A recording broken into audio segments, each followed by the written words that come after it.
All right, so in this video, we are going to be watching how to make a room in one-point perspective. And everything that you draw in one-point perspective is going to be either vertical, horizontal, or to a vanishing point. Again, everything you draw that is going to be either vertical, horizontal, or to a vanishing point. And when you're watching this, one of the things I would really recommend is that you watch for a little bit and then stop the video and then draw it. Because when you're drawing, you miss out on things that are actually going to be on the video. So the first thing you'll notice is I just wrote down find the center. And the easiest way to find the center is to draw a line from corner to corner.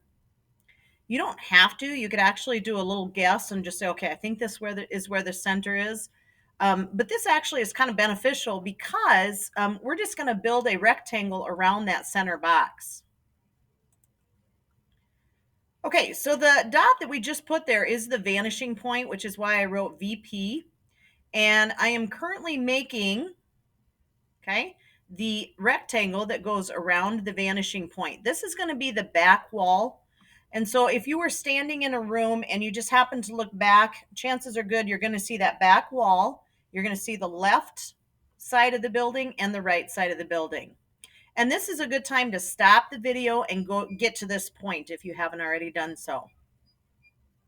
So what I'm doing right now, after you resume the video, is I'm drawing a door that goes to the vanishing point. Now this door was made with a vertical line and it was drawn with a line that goes to the vanishing point. And again, remember the vanishing point is that dot that we drew right in the center. So I am currently just finishing up here with my vertical and my line to the vanishing point. I'm going to go ahead and start the video again.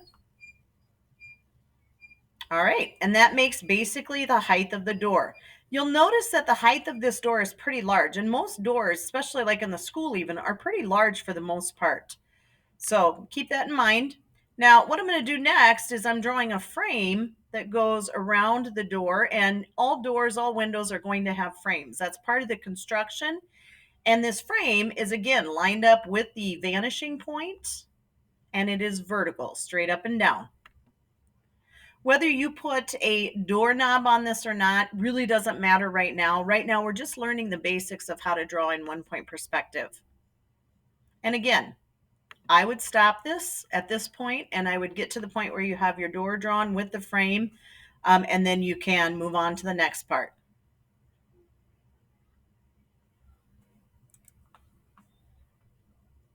Okay, so resuming, we are now on the right side of our paper, and we are going to draw a window. Now this window, you'll notice I started with a vertical line. This is a pretty large window, okay? And it helps right now as we're learning because we want it to be above and below, and it just helps to have a pretty decent size.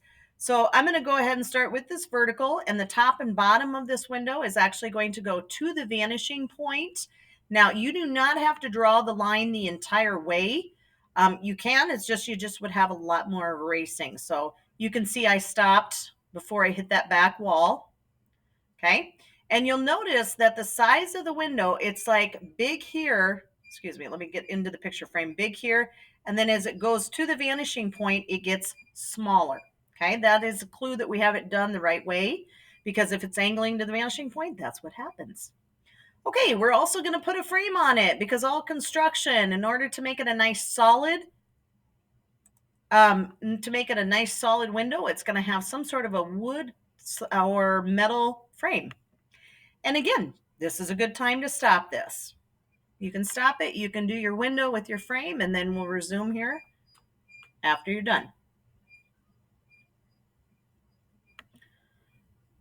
Okay, so the next thing we're going to do is a checkerboard floor on the floor.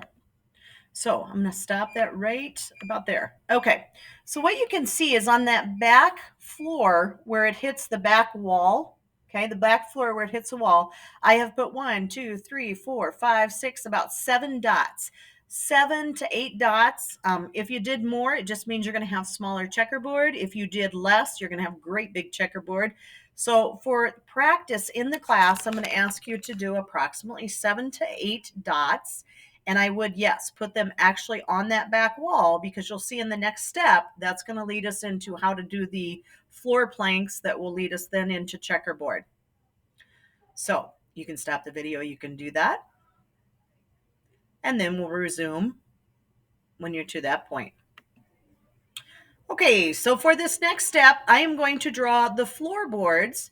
And what you'll see here, let's see if it stops here. Okay, is I'm actually drawing the line just on the floor. But every single time I draw a line on the floor, it has to line up with the vanishing point. Now, you could draw the lines all the way from the vanishing point to the bottom of your paper, but that just means a whole lot more erasing. All right, so let's go ahead and finish this in the video. You line your ruler up with the vanishing point and the dot on the floor, and then draw your line. Do this on each dot, and you're going to notice that your lines start angling like this, and then as they get to the center, they're almost vertical, and then they start angling the other direction. You're also going to notice that at the front of your paper, let me see if I can get on the camera again here. The front of your paper, it's wide, and then as it gets towards the vanishing point, those floor planks get smaller and smaller and smaller. And this again is a good time to stop the video and get your floor planks on. So now these could actually be like lines on your floor. Sometimes I've had students do like wood floor, but we're going to make this into a checkerboard floor. So the next thing I'm doing is I'm going to change my marker color, because we're going to put what I would call a temporary line in. And I'm doing it in orange just to show you. You'll notice that I'm going from the bottom right of the paper up to the top left of the floor. Again, it's in a reddish orange color on the screen. Now, what I'm doing currently is I'm putting a dot everywhere that diagonal line hits the floorboard lines. Okay? And I would stop the video and get to this point where you have the diagonal line that goes across your paper. Sorry, it would be this way actually.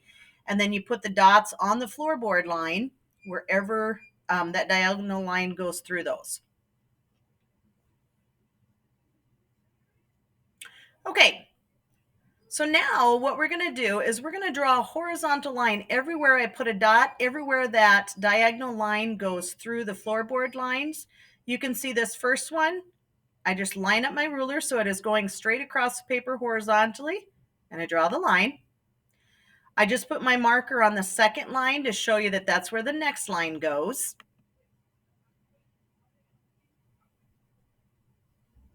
And again, you want to make sure that your ruler is going straight across horizontally. Go ahead and do that on the third line. I just about forget this one. Oop, moving it down. There we go. All right. Fourth line. Fifth. Sixth. And seventh. Okay.